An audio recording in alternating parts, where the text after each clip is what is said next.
Hi, welcome to our video on weathering and soils. This is the start of a couple of videos about soils, so it's worth mentioning why soils are important. The biggest thing about soils is that they sustain agriculture. We can grow plants in them, and that allows us to feed our global population. Doesn't get much more important than that. But soils are also a key piece of the global carbon budget. By sustaining plants and trees, soils allow those plants and trees to intake carbon out of the atmosphere, and a lot of that carbon then ends up in soils, where it can actually be held for relatively long time periods and, of course, isolated from the atmosphere. So soils can actually be a carbon sink if they're managed correctly. And they're a very important part of the global carbon cycle, and therefore very important in global warming. So what is soil? Soil is literally defined as some material that's capable of sustaining plant life. That's the definition. And in this series of videos, the most important point is that soil is formed by the transformation of rock that's already been deposited. So soil is literally transformed rock.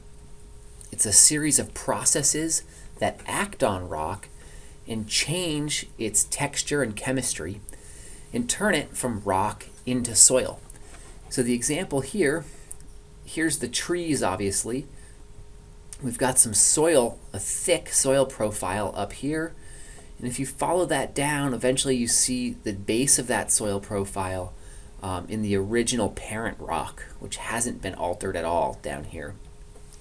So the point here is that at one time, this whole cliff looked the same. It looked like this sedimentary rock, but over millions of years, a variety of processes have changed this from rock into soil. And that's really what we're going to talk about today. And so those processes can be roughly broken into two different ideas, or two ingredients that go into soil. One of those ingredients is just broken down rock. Okay, that's what we're going to focus on today. And the other ingredient is organic material. And we'll talk a little bit more about that in other videos.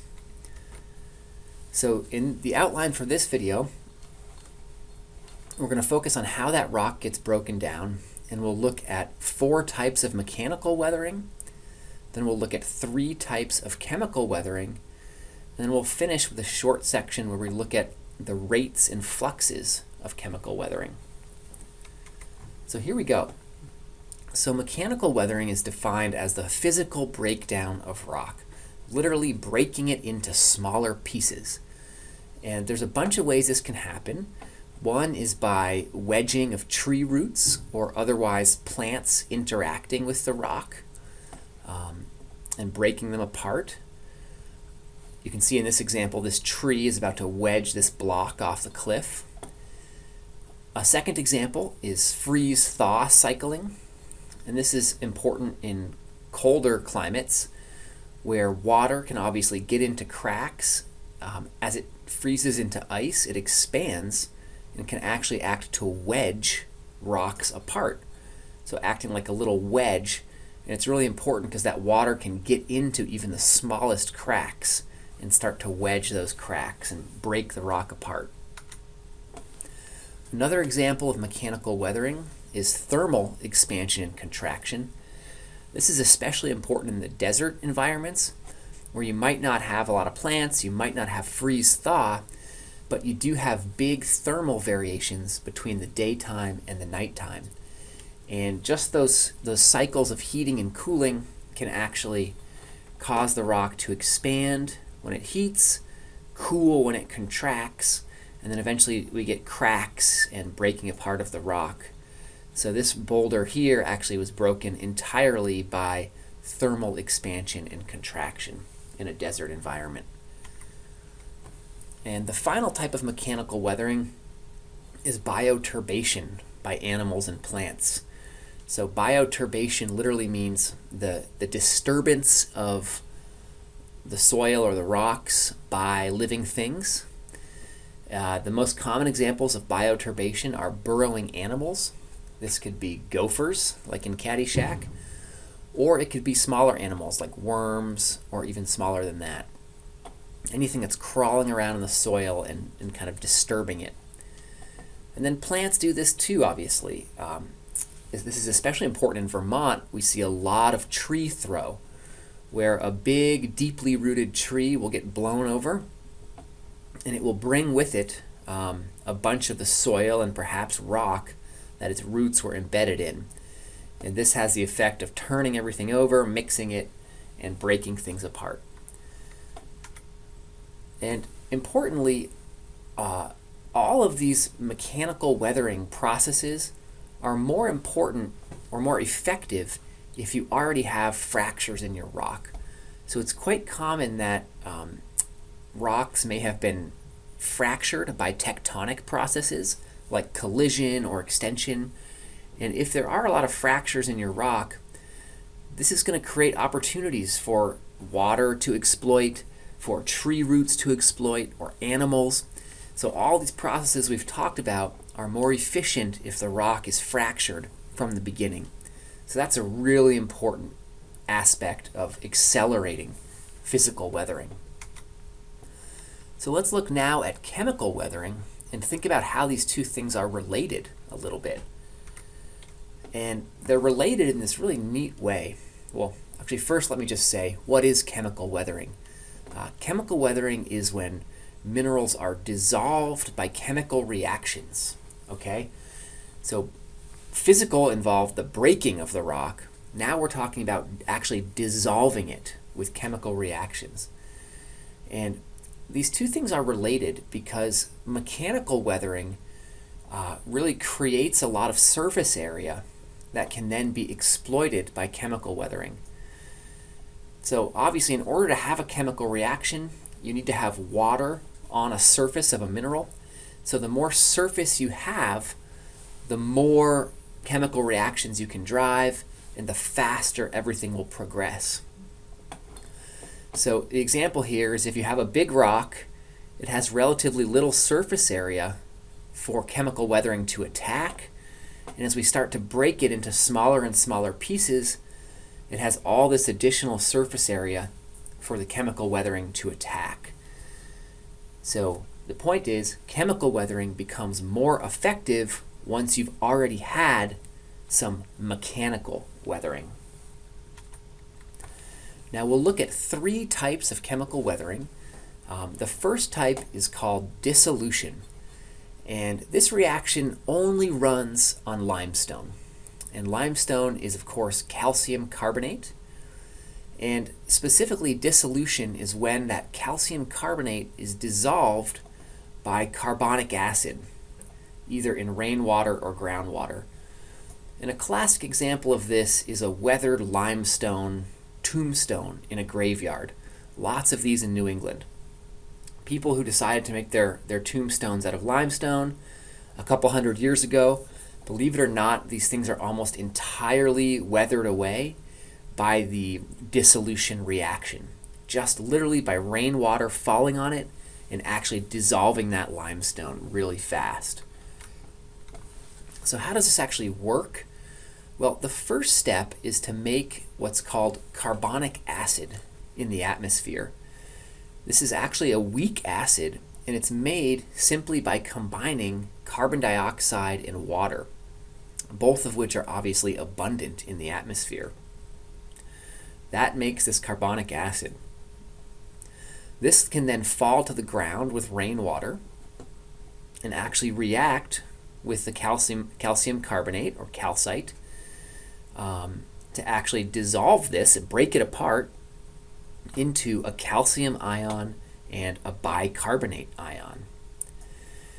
So the calcite is gone. This calcium ion may stay in the soil as a nutrient if things are good.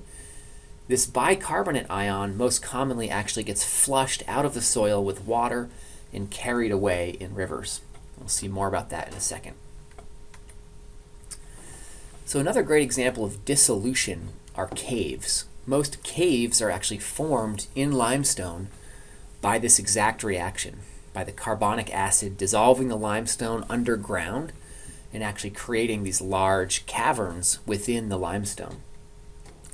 Of course, if this happens under your house, which could be the case actually in Vermont or in Florida, then you get a sinkhole. And these are often called karst sinkholes, where literally the groundwater has dissolved away the limestone without anyone knowing, basically creating a cave under the house, and then one day the house or the street falls into that cave. So that's actually a hazard in many parts of the United States.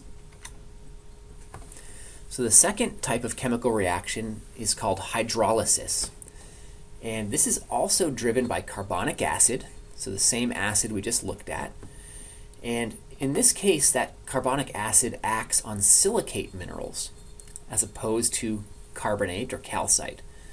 So it acts on silicate minerals and actually turns them into clay minerals.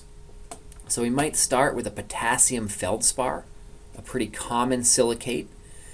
And once the hydrolysis reaction runs, that feldspar may turn into a clay mineral, perhaps kaolinite. And of course, in this process, we're going to release some more dissolved ions. So here's what that reaction looks like. Don't panic. You don't need to know this chemistry at all. The only things I really want you to know are, here's the silicate mineral, feldspar. Here's the carbonic acid that we already talked about. Those react, and what comes out is some potassium ions here, as well as this residual silicate, which is actually a clay mineral, kaolinite, then some bicarbonate and some silicic acid. But the main point here is that basically we break the silicate mineral into some nutrients and some clay minerals. And the nutrients are especially important. These are mostly cations. And what's interesting about this is depending on the type of silicate mineral that's weathered, so that could be quartz, feldspar, hornblende, or olivine, just for example, those may release different types of cations. So here's the formulas of those minerals. You can see they're all different formulas. They all contain different elements. And when they're weathered by hydrolysis, they release these different cations, which then become important plant nutrients. And of course, keep in mind that if you weather calcite, the only thing you can get out is calcium. So you're not going to be able to get out these other variety of important nutrients like potassium and sodium. So the other product of hydrolysis are clay minerals. This is a very complicated and rich topic, and we're only going to skim it here. Clay minerals are basically formed of silica tetrahedra that alternate with layers of aluminum octahedra. And so they're sheet silicates. They have these sheets of silica tetrahedra, and there's also space between the sheets where you can actually put cations, because the sheets themselves tend to have a negative charge.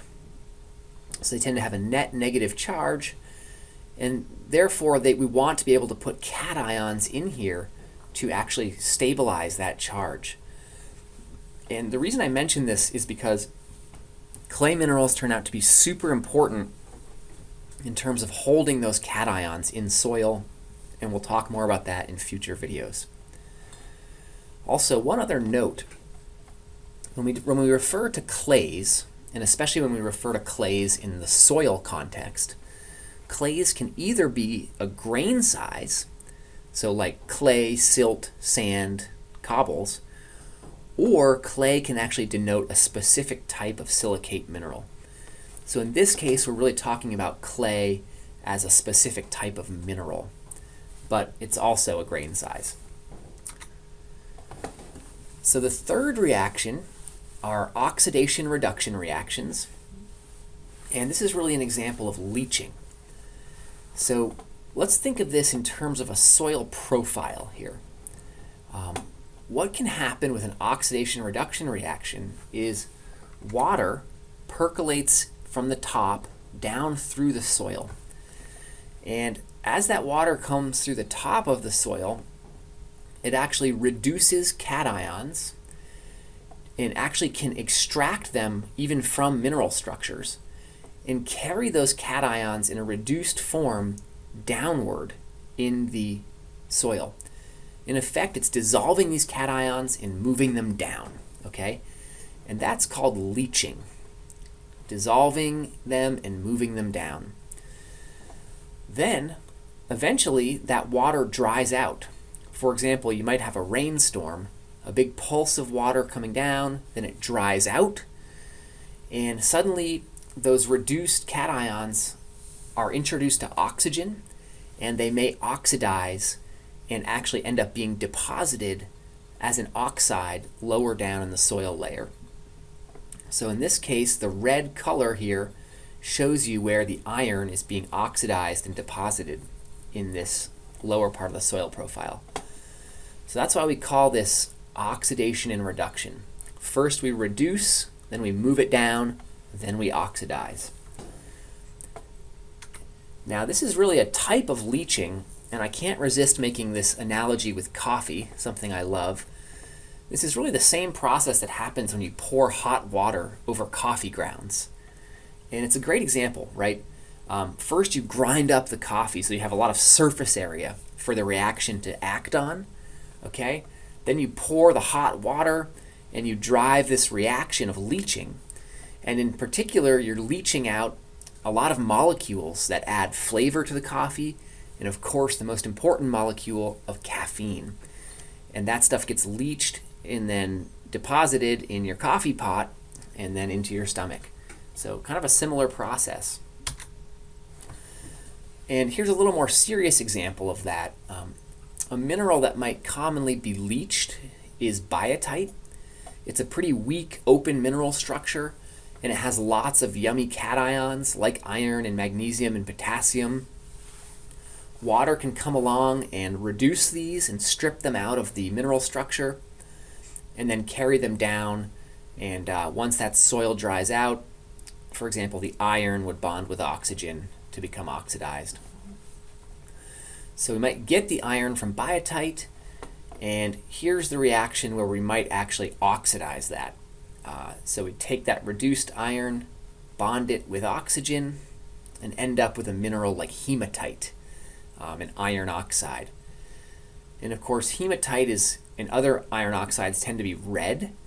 So when we see reddish colors in soils, it's a sure sign that there's been a lot of oxidation reduction, which usually is associated with a lot of wetting and drying of the soil.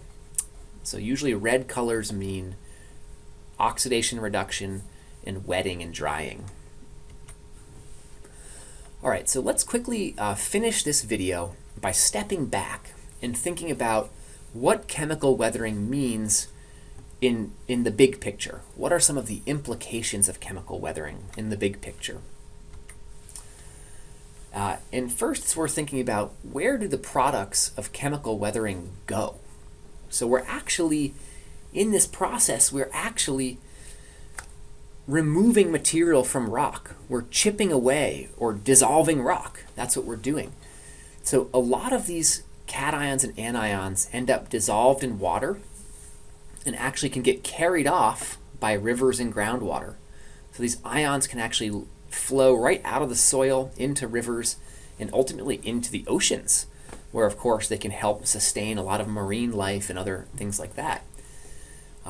The other option is that cations in particular can bind with soil particles and actually become soil nutrients. And we'll look more at that in a second. And what controls the rate of chemical weathering? Well, we can think of three main things that control the rate. One is more reactants. So if we have more CO2 in the atmosphere, that's actually going to make more carbonic acid, which is actually going to drive faster weathering. So literally, as we get more CO2 in the atmosphere, the rainwater becomes more acidic and weathering starts to go faster. Likewise, temperature. Temperature makes all reactions faster, and that's just one of the rules of chemistry and thermodynamics. So in particular, warmer climates on Earth can actually accelerate their hydrolysis and dissolution reactions. And then of course, water itself is really important. If you add more water, things also go faster. And the reason is that water is kind of the medium that allows the carbonic acid to come in and interface with the mineral surfaces. So if you can't get the acidic water to the mineral surfaces, then you're not going to have any chemical weathering. So without water, there is no chemical weathering, literally. Quick illustration of that, you can imagine that these two soil profiles are roughly the same age. Here's the tropical soil profile from a wet, warm, rapidly weathering area. It's a great, rich profile. In contrast, in the desert, where it's very dry and there's no water, you basically have no soil formation at all. You just have the original parent rock sitting right at the surface. So how long does it actually take to make soil? The answer is a long time. Soil is super precious, and it's made very slowly. There's been a lot of recent study by scientists looking at how long it takes to generate soil. And recent results from Pennsylvania show soils there may regenerate at roughly 0.02 of a millimeter per year to 0.05 of a millimeter per year. So think how big a millimeter is, and then think of 1/100th of that per year. So that's very slow. That might be something like 30 meters over 1,000,000 years. Very, very slow. So soil is something that is precious and could never be regenerated on a human timescale. But it is also the case that chemical weathering and soil production do vary in rate quite a bit depending where you are on the globe. So this figure shows a map of basically the tons of silica dioxide per kilometer squared that are generated by weathering. So the red areas are really high, rapid weathering. Greens are low. And what we see is, of course, that a lot of tropical regions that are wetter tend to have higher weathering rates. But also mountainous areas, so places like kind of the Andes here, Japan, some of the mountainous areas of Indonesia all have high weathering rates. And that's because tectonic uplift can actually expose fresh rock that can actually weather faster. Likewise, volcanic eruptions, like in Japan or in the South Pacific, can actually produce fresh volcanic rock, which is very susceptible to weathering. Now, importantly, weathering is, of course, a sink for CO2. And we'll talk more about this later, but we can also equate rates of chemical weathering to rates of CO2 sequestration. And that's because, of course, the CO2 makes the carbonic acid, which then is consumed during the weathering reaction. So if we look at this map of basically carbon sequestration by weathering, so this is the amount of carbon that is drawn out of the atmosphere by weathering reactions. We see that reds and yellows are high, blues and greens are low. So again, we're seeing that generally in mountainous tropical areas are where we have CO2 being drawn out of the atmosphere fastest by chemical weathering.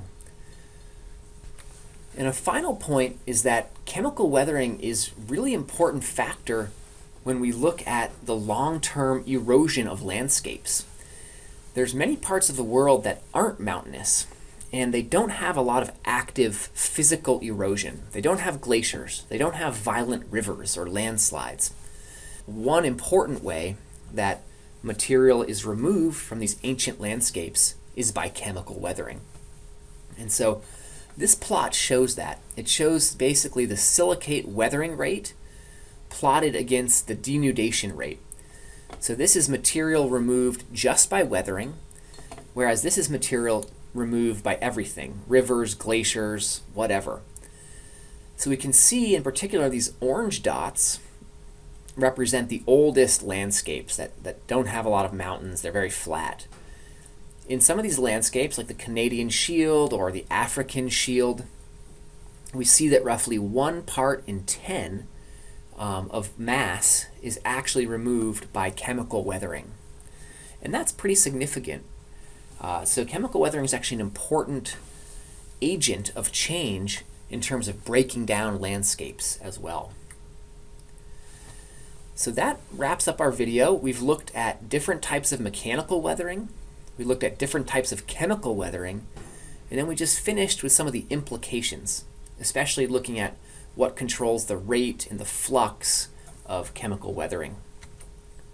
So here's a couple concept questions. Please see the YouTube caption or the class website for the video link, and thanks for listening.